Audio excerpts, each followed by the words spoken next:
ಅಂಜನಾ ಚಂದದ ಚಾನೆಲ್ಗೆ ನಿಮ್ಮೆಲ್ಲರಿಗೂ ಆತ್ಮೀಯ ಸ್ವಾಗತ. ವೀಕ್ಷಕರೇ, ನಾವು ಎಷ್ಟೋ ತಂದೆ ತಾಯಿಗಳು ಹೇಳೋದನ್ನು ಕೇಳ್ತಾ ಇರ್ತೀವಿ. ನನ್ನ ಮಗ ತುಂಬ ಬುದ್ಧಿವಂತ, ಆದರೆ ಓದುವಾಗ ಮತ್ತು ಬರೆಯುವಾಗ ತುಂಬ ತಪ್ಪು ಮಾಡ್ತಾನೆ, ಇವನಿಗೆ ಏಕಾಗ್ರತೆ ಅನ್ನೋದೇ ಇಲ್ಲ ಅಂತ. ಇನ್ನು ಶಾಲೆಗಳು ಇಂಥ ಮಕ್ಕಳನ್ನ ಇಟ್ಕೊಳ್ಳೋಕೆ ತಯಾರಿರುವುದಿಲ್ಲ. ಹೀಗಿರುವಾಗ ಯಾವುದೇ ತಂದೆ ತಾಯಿಗಳಿಗೆ ಆತಂಕ ಆಗೋದು ಸಹಜನೇ. ಇಂಥ ಮಕ್ಕಳಿಗೆ ಕೆಲವು ಲೆಟರ್ಸ್ ಗೊತ್ತಾಗೋದೇ ಇಲ್ಲ, ಸ್ಪೆಲ್ಲಿಂಗ್ ಸರಿಯಾಗಿ ಬರೆಯೋದಿಲ್ಲ, ಇನ್ನು ಕಣ್ಣಲ್ಲಿ ಕಣ್ಣಿಟ್ಟು ನೋಡಿದರೂ ಕೆಲವು ಪದಗಳು ಏನೆಂದು ಅರ್ಥವಾಗೋದೇ ಇಲ್ಲ, ಬಲಗೈ ಎಡಗೈ ಯಾವುದು ಅನ್ನೋದು ತಿಳಿಯೋದೇ ಇಲ್ಲ. ಹಾಗಂತ ಈ ಮಕ್ಕಳು ದಡ್ರು ಅಲ್ಲ ಅಥವಾ ಸೋಮಾರಿಗಳು ಅಲ್ಲ. ಈ ಮಕ್ಕಳು ಮೆದುಳಿನ ವಿಶಿಷ್ಟ ಕಲಿಕೆಯ ನ್ಯೂನ್ಯತೆ ಡಿಸ್ಲೆಕ್ಸಿಯಾದಿಂದ ಬಳಲುತ್ತಿದ್ದಾರೆ ಅನ್ನೋದು ನಮಗೆ ಸ್ಪಷ್ಟವಾಗಿ ತಿಳಿಯುತ್ತೆ. ವೀಕ್ಷಕರೇ, ಏನಿದು ಡಿಸ್ಲೆಕ್ಸಿಯಾ? ಇದೊಂದು ಗ್ರೀಕ್ ಮೂಲದ ಪದ. ಪದಗಳನ್ನು ಸರಿಯಾಗಿ ಗುರುತಿಸಲಾಗದ ಅಥವಾ ಬರವಣಿಗೆಯ ಭಾಷೆಯನ್ನು ಸರಿಯಾಗಿ ಅರ್ಥ ಮಾಡಿಕೊಳ್ಳಲಾಗದ ತೊಂದರೆ ಅಂತ ಹೇಳ್ಬೋದು. ಈ ತೊಂದರೆ ಇರುವ ಮಕ್ಕಳು ತುಂಬ ಚೆನ್ನಾಗಿ ಮಾತನಾಡಬಲ್ಲರು, ಕಿವಿಯಿಂದ ಕೇಳಿ ತಿಳಿದುಕೊಳ್ಳಬಲ್ಲರು, ಆದರೆ ಬರೆದ ಅಥವಾ ಮುದ್ರಿತವಾದ ವಿಷಯವನ್ನು ಸರಿಯಾಗಿ ಓದಲಾರರು. ಬರೆಯುವಾಗ ಪದದ ಅಕ್ಷರಗಳನ್ನು ಎಲ್ಲೆಂದರಲ್ಲೇ ತಪ್ಪಾಗಿ ಬರೀತಾರೆ.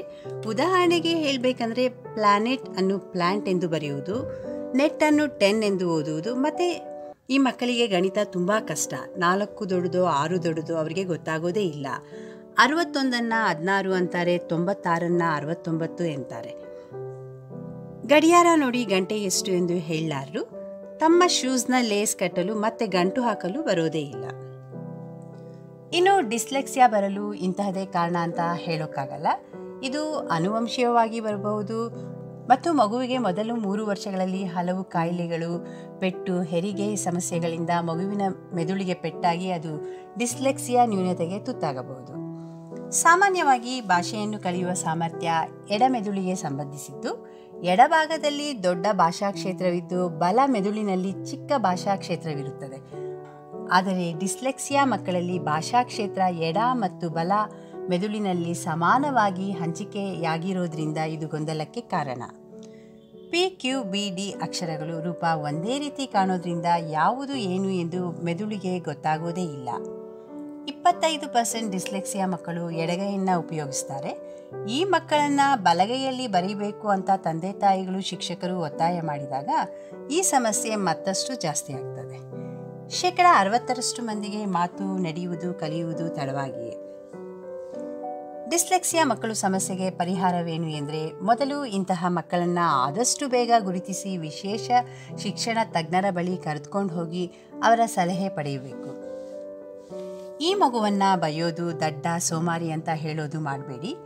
ಈ ಮಗುವಿಗೆ ಆಸರೆ ನೀಡಿ ನಿಧಾನವಾಗಿ ಓದೋಕೆ ಬರೆಯುವುದಕ್ಕೆ ಕಲಿಸಿ. ಮಗುವಿಗೆ ಹೆಚ್ಚು ಮಾತಿನ ಮೂಲಕವೇ ಕಲಿಸಿ, ಹೆಚ್ಚು ಬರೆಯುವುದಕ್ಕೆ ಒತ್ತಾಯ ಮಾಡಬೇಡಿ. ಸಾಮಾನ್ಯ ಮಕ್ಕಳು 1 ಪುಟ ಬರೆದರೆ ಈ ಮಗು 1 ಪ್ಯಾರಾ ಬರೆದರೆ ಸಾಕು ಬೇಷ್ ಎಂದು ಬೆನ್ನು ತಟ್ಟಿ ಪ್ರೋತ್ಸಾಹಿಸಿ. ಒಂದೇ ರೂಪದ ಅಕ್ಷರಗಳ ವ್ಯತ್ಯಾಸಗಳನ್ನು ಮತ್ತೆ ಮತ್ತೆ ಹೇಳಿಕೊಡಿ. ಮತ್ತು ಒಂದೇ ಅಕ್ಷರದಿಂದ ಬರುವ ಪದಗಳನ್ನು ಬರೆಯುವುದಕ್ಕೆ ಹೇಳಿ.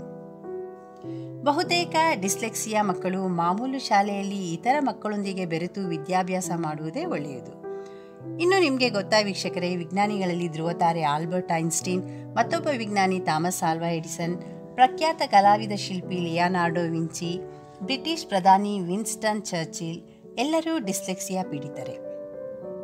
ವೀಕ್ಷಕರೇ, ಈ ಮಕ್ಕಳು ಕೀಳರಿಮೆಗೆ ತುತ್ತಾಗದೆ ಆತ್ಮವಿಶ್ವಾಸವನ್ನು ಬೆಳೆಸಿಕೊಂಡು ಉಪಯುಕ್ತ ಪ್ರಜೆಗಳಾಗಿ ಬೆಳೆಯುವಂತೆ ಶಿಕ್ಷಕರು ಮತ್ತು ತಂದೆ ತಾಯಿಗಳು ಮಾಡಬೇಕಾಗಿದೆ. ವೀಕ್ಷಕರೇ, ನನ್ನ ಈ ಮಾಹಿತಿ ನಿಮಗೆ ಇಷ್ಟವಾದರೆ ದಯವಿಟ್ಟು ಲೈಕ್, ಶೇರ್, ಕಮೆಂಟ್ ಮಾಡಿ. ಹಾಗೆಯೇ ಸಬ್ಸ್ಕ್ರೈಬ್ ಆಗೋದನ್ನು ಮರಿಬೇಡಿ. ಧನ್ಯವಾದಗಳು.